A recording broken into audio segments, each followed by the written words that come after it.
Halo semuanya, apa kabar? Salam sehat, salam cerdas. Kita bertemu kembali dalam pembelajaran kimia.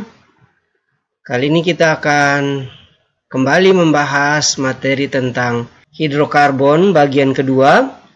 Dan pada hidrokarbon bagian kedua kita akan belajar tentang jenis-jenis hidrokarbon. Ini merupakan materi lanjutan dari video pembelajaran yang bagian pertama.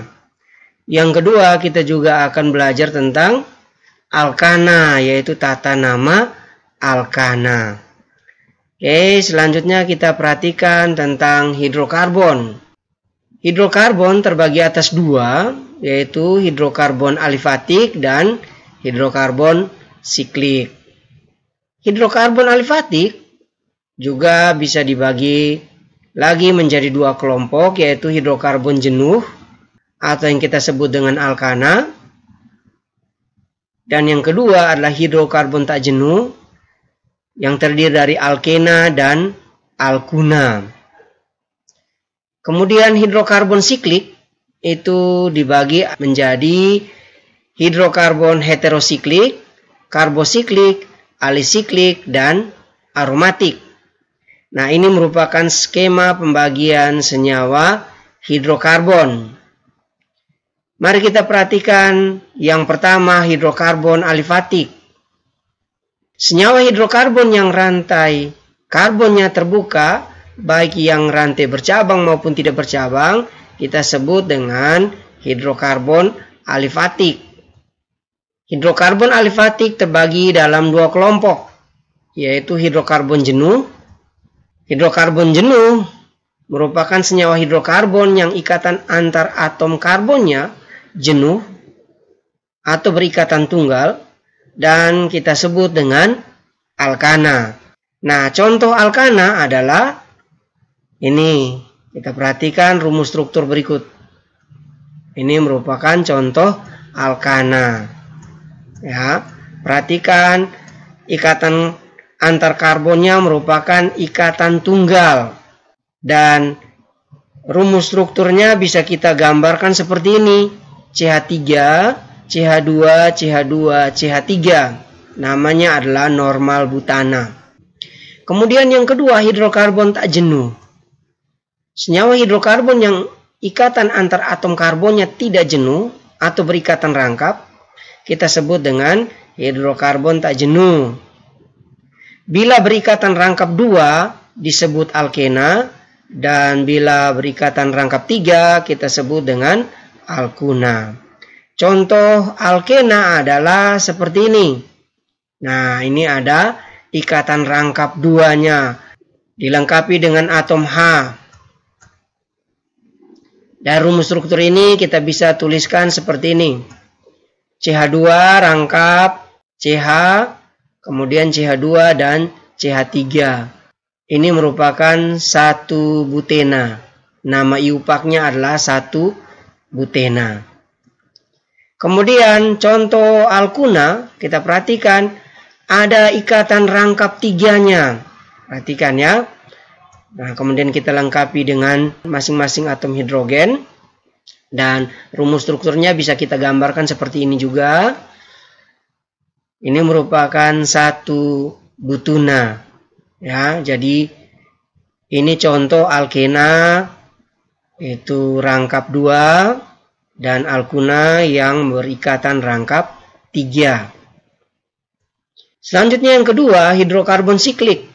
Senyawa hidrokarbon yang rantai karbon atau C-nya melingkar dan lingkarannya juga mungkin mengikat rantai samping, kita sebut dengan senyawa hidrokarbon siklik. Dan yang berikut, yang ketiga, senyawa karbosiklik. Senyawa karbosiklik merupakan senyawa siklik yang lingkarannya hanya berupa atom karbon. Senyawa siklik terdiri dari yang pertama, senyawa alisiklik.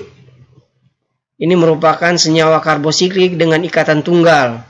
Contohnya siklopropana, siklobutana, siklopentana, dan sikloheksana. Ini siklopropana. Kemudian ada siklobutana dan sikloheksena. Ya, karena mengandung ikatan rangkap. Selanjutnya yang berikut, senyawa aromatik. Senyawa aromatik merupakan senyawa karbosiklik yang lingkarannya terdiri dari 6 atom C yang ikatan tunggal dan ikatan rangkap duanya berselang-seling. Contoh C6H6 dan kita sebut dengan bensena. Sedangkan bensena dan turunannya akan kita pelajari lebih lanjut pada materi kelas 12 di semester genap. Yang berikut yang keempat, senyawa heterosiklik. Senyawa siklik yang pada lingkarnya selain atom C juga terdapat atom lain, misalnya atom O, S, dan N kita sebut dengan senyawa heterosiklik. Nah, ini merupakan contoh-contoh senyawa heterosiklik. Ada pirola, kemudian struktur yang kedua ada furan, kemudian ada tiofena, imidazola, dan tiazola. Ini merupakan contoh-contoh senyawa heterosiklik. Yang berikut kita lihat alkana. Kali ini kita belajar khusus tentang alkana. Alkana merupakan senyawa hidrokarbon jenuh dan berikatan tunggal. Ikatan tunggal seperti ini. Kemudian rumus umum alkana adalah CnH2n tambah 2. Dengan N sama dengan jumlah atom karbon. Jadi kalau jumlah atom karbonnya 1, maka jumlah atom H-nya 2 kali 1 tambah 2 sama dengan 4. Jadi CH4. Kalau jumlah atom C-nya 2, maka jumlah atom H-nya sama dengan 2 kali 2 tambah 2. Berarti C2H6. Dan seterusnya. Nah, ini merupakan 3 suku deret homolog alkana. Ya. Ada rumus bangun, kemudian ada model dengan menggunakan molimot, rumus molekul, dan namanya. Ya, ada rumus bangun dari CH4, namanya metana. Kemudian C2H6 etana, C3H8 propana. Jadi perhatikan rumus elektron atau rumus Lewisnya, rumus bangun, model dengan molimot, rumus molekul, dan namanya masing-masing. Ya. Deret homolog. Apa yang dimaksudkan dengan deret homolog? Nah, untuk mempelajarinya, mari kita perhatikan slide berikutnya. Ya. Deret homolog, suatu kelompok senyawa karbon dengan rumus umum yang sama dan sifat yang mirip disebut satu homolog atau deret sepancaran. Nah, sifat deret homolog yang pertama mempunyai rumus umum yang sama. Yang kedua, mempunyai sifat kimia yang mirip. Yang ketiga, perbedaan massa molekul relatif atau MR antara dua suku berurutannya sebesar 14. Kemudian yang keempat, makin panjang rantai karbon, makin tinggi titik didihnya. Kita perhatikan perbedaan antara masing-masing deret homolog dari alkana. Kita lihat jumlah atom C-nya 1, rumus molekulnya CH4, namanya metana. Titik leburnya min 181,9, titik didih min 163,9, massa jenis 0,466 dan wujudnya gas. Jadi bisa diperhatikan pada slide ini ya, deret homolog dari alkana dengan sifat fisiknya masing-masing. Selanjutnya kita perhatikan tata nama alkana. Penamaan senyawa karbon perlu sistem tertentu, dan hal ini telah diatur oleh Komisi Tata Nama dari Himpunan Kimia Sedunia atau yang kita sebut dengan IUPAC, International Union of Pure and Applied Chemistry. Nama yang diturunkan dengan aturan ini disebut nama sistematis atau nama IUPAC. Yang berikut aturan-aturan tata nama alkana. Yang pertama, nama IUPAC alkana bercabang terdiri atas 2 bagian. Bagian pertama yaitu nama cabang, bagian kedua yaitu nama rantai induk. Rantai induk merupakan rantai karbon terpanjang dalam suatu molekul. Yang kedua, cabang diberi nama alkil, yaitu sama dengan nama alkana yang sesuai, tetapi akhiran ana diganti dengan akhiran il. Jadi kalau metana kita ganti dengan akhiran il menjadi metil, dan seterusnya. Selanjutnya kita lihat posisi cabang ditunjukkan dengan awalan angka. Oleh karena itu, rantai induk perlu diberi nomor.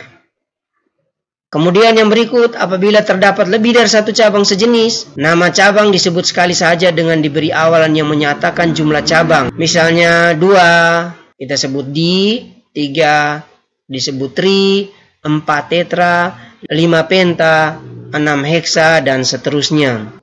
Apabila terdapat lebih dari satu jenis cabang, maka cabang-cabang tersebut ditulis sesuai dengan urutan abjad. Nah, berdasarkan aturan-aturan dan beberapa contoh tersebut, penamaan alkana bercabang dapat dilakukan dengan mengikuti 3 langkah sebagai berikut.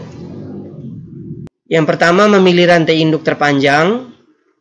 Setelah memilih rantai induk terpanjang, yang kedua kita memberikan penomoran, dan yang ketiga kita memberi nama cabang-cabangnya. Cabang itu merupakan alkil. Jadi alkil adalah alkana yang kehilangan satu atom H.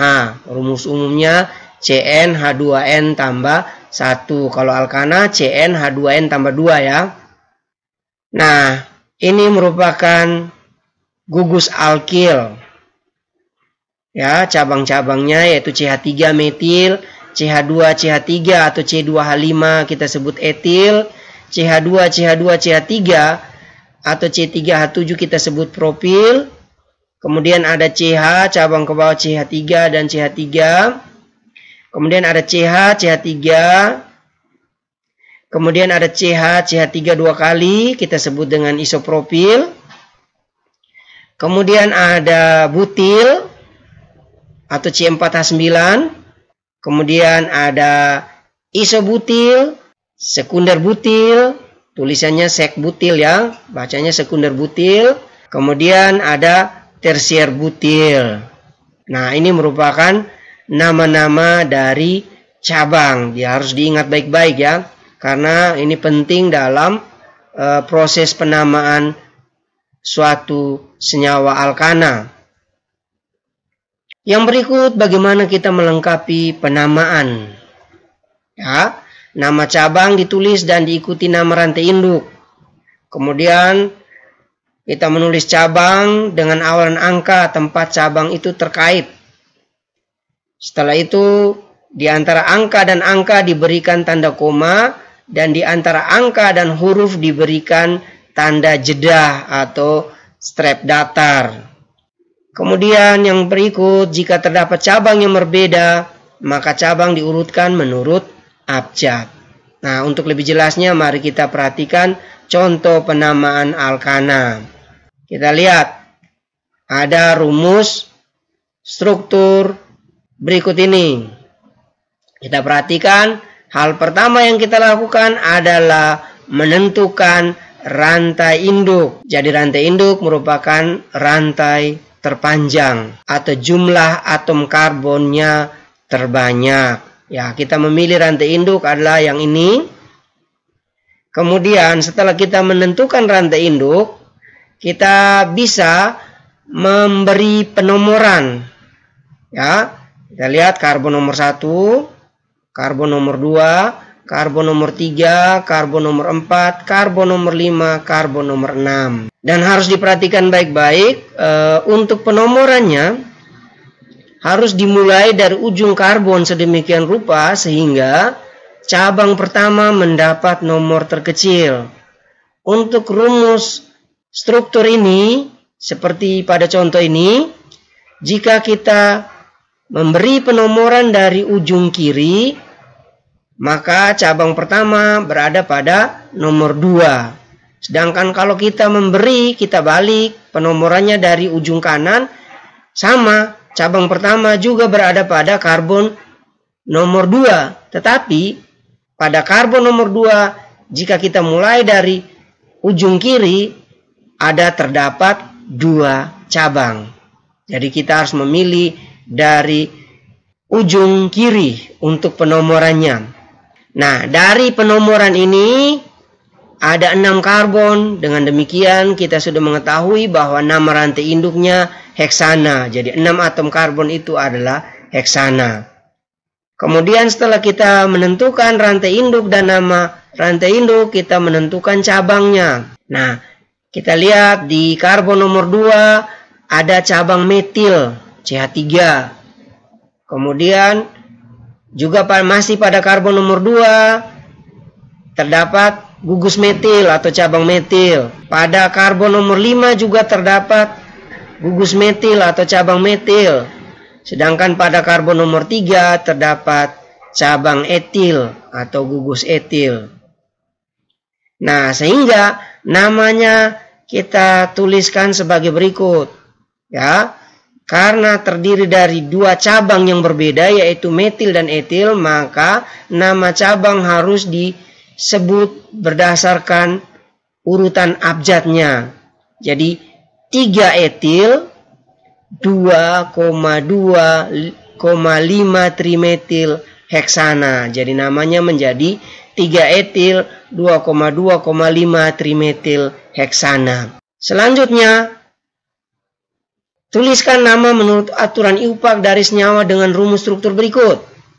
Nah, ini rumus struktur.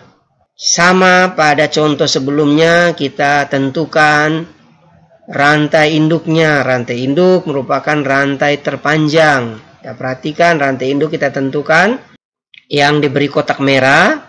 Kemudian setelah kita menentukan rantai induknya, kita membuat penomoran. Penomoran bisa dari ujung kiri maupun ujung kanan. Karena posisi kedua cabang ini ekivalen. Jadi kita bisa menentukan dari kiri ataupun dari kanan. Namanya juga akan sama. Kita memberi penomoran dari kiri. Karbon nomor 1, karbon nomor 2, karbon nomor 3, karbon nomor 4. Setelah kita memberi penomoran yang berikut, ya, karena ada 4 karbon, maka nama rantai induknya sudah bisa kita tentukan, yaitu butana. Dan ada 2 gugus metil pada karbon nomor 2 dan karbon nomor 3. Dan karena terdapat 2 cabang sejenis, maka nama cabang harus diawali dengan awalan di. Ingat yang tadi ya, kalau 2 diberi awalan di, kalau 3 tri, 4 tetra, 5 penta, dan seterusnya. Dan pada rumus struktur ini terdapat 2 cabang sejenis sehingga harus diberi awalan di. Namanya menjadi 2,2 dimetil butana. Selanjutnya yang berikut. Tuliskan rumus struktur senyawa yang memiliki nama berikut. Nah, untuk menuliskan rumus struktur dari nama-nama yang sudah ditentukan, yaitu A, 3 etil 2 metil pentana, B, 4 etil 2,5 dimetil oktana. Untuk menyelesaikannya, kita lihat soal-soal seperti ini diselesaikan dengan tahap-tahap sebagai berikut. Yang pertama, menggambar rantai induk yang sesuai. Yang kedua, menambahkan cabang-cabang yang sesuai. Kita lihat rantai terpanjang dalam senyawa ini mengandung 5 atom C. Kenapa? Karena nama rantai induknya adalah pentana. Jadi kita gambarkan rantai induknya seperti ini. Kemudian kita beri penomoran. Karbon nomor 1, 2, 3, 4, dan 5. Pada atom karbon nomor 2, sesuai dengan namanya, terdapat cabang metil. Dan pada atom karbon nomor 3 terdapat cabang etil. Kita tentukan seperti ini. Ya, pada karbon nomor 2 terdapat metil. Sedangkan pada karbon nomor 3 terdapat cabang etil. C2H5. Kemudian kita lengkapi atom hidrogen pada masing-masing karbon pada rantai induk. Seperti ini. Jadi 3 etil 2 metil pentana, rumus strukturnya demikian. Selanjutnya yang berikut untuk nomor B. Rantai terpanjang dalam senyawa ini mengandung 8 atom C. Kenapa? Ada nama rantai induknya adalah oktana. Kita gambarkan rantai induknya seperti ini. Kemudian seperti biasa kita memberi penomoran mulai dari ujung Kiri atau kanan terserah. Di sini kita mulai dari ujung kiri. 1, 2, 3, 4, 5, 6, 7, dan 8. Nah, sesuai dengan namanya, pada atom karbon nomor 2 dan 5 terdapat cabang metil, dan pada atom karbon nomor 4 terdapat cabang etil. Kita tuliskan seperti ini. Ya. Pada karbon nomor 2 dan 5 kita lihat ada gugus metil. Kita tempatkan gugus metil pada karbon nomor 2 dan 5. Selanjutnya kita tempatkan gugus etil pada karbon nomor 4. Di sini CH2, CH3 atau C2H5. Setelah kita tempatkan masing-masing cabangnya, kemudian kita lengkapi atom H pada masing-masing karbon dalam rantai induknya. Seperti ini. Jadi rumus strukturnya sudah kita dapatkan ya. Semoga penjelasan ini dapat membantu kalian untuk memahami bagaimana menentukan nama dari alkana, kemudian bagaimana menuliskan rumus struktur dari suatu senyawa alkana yang diketahui namanya. Selanjutnya kita lihat contoh berikut. Benar atau salahkah penamaan berikut? Apabila salah, nyatakan kesalahannya. Kemudian tuliskan namanya yang benar. Dari A 4 metil pentana, B 2 etil propana. Kita perhatikan penyelesaiannya. Untuk memeriksa ketepatan senyawa alkana bercabang, perlu diperiksa 3 hal, yaitu rantai induk, penomoran, dan penulisan nama. Yang pertama kita lihat 4 metil pentana. Kita lihat gambar senyawa sesuai dengan soal yang ada, ya, sesuai nama yang diberikan. Ingat, nama ini benar atau salah nanti kita buktikan. Yang paling pertama, kita gambarkan senyawa sesuai dengan nama yang diberikan. Kita lihat 4 metil pentana, strukturnya seperti ini, ya. 1, 2, 3, 4, 5. Pada karbon nomor 4 sesuai namanya terdapat gugus metil. Nah, kemudian setelah kita gambarkan rumus struktur sesuai dengan nama yang ada, kita cocokkan menurut aturan IUPAC. Ya, kita lihat. Ternyata penomoran tidak bisa dimulai dari ujung kiri. Nah, kita harus mulai dari ujung kanan. Kenapa? Supaya cabang pertama mendapat nomor terkecil. Kalau kita ikuti menurut nama yang diberikan, maka cabang yang kita ketemui ada di karbon nomor 4. Tapi kalau kita balik penomorannya dari ujung kanan, maka cabang kita temui di karbon nomor 2. Setelah itu kita lengkapi atom H-nya. Nah, nama yang benar adalah 2 metil pentana. Jadi 4 metil pentana itu salah. Yang benar adalah 2 metil pentana. Selanjutnya nomor B. 2 etil propana. Kita gambarkan sesuai namanya.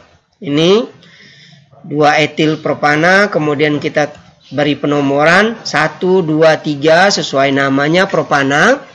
Kemudian setelah itu kita buat penamaan menurut IUPAC. Kita gambarkan, kemudian ingat aturan IUPAC. Rantai induk merupakan rantai yang terpanjang. Kita perhatikan. 1, 2, 3, 4. Kalau kita hitung dari ujung kiri atau ujung kanan ke bawah, maka jumlah rantai induknya ada 4. Kalau pada nama sesuai dengan soalnya, jumlah rantai induknya hanya 3. Setelah kita buat penomoran, kita lengkapi atom H. Setelah itu kita tuliskan namanya. Ya, nama yang benar adalah 2 metil butana. Jadi 2 etil propana itu salah. Oke, demikian beberapa contoh. Kemudian selanjutnya kita perhatikan sumber dan kegunaan alkana. Komponen utama dari gas alam dan minyak bumi itu merupakan sumber alkana. Sedangkan kegunaan alkana ada banyak, yaitu yang pertama bahan baku sintesis senyawa, bahan bakar, kemudian bisa digunakan sebagai pelarut, kemudian digunakan sebagai sumber hidrogen, digunakan sebagai pelumas, dan sebagai bahan baku industri. Ini merupakan sumber dan kegunaan alkana.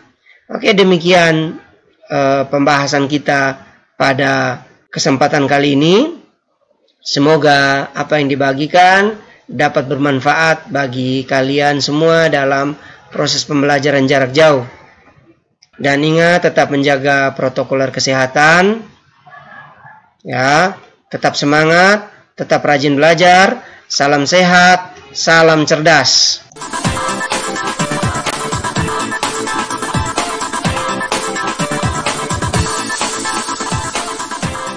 Ini tidak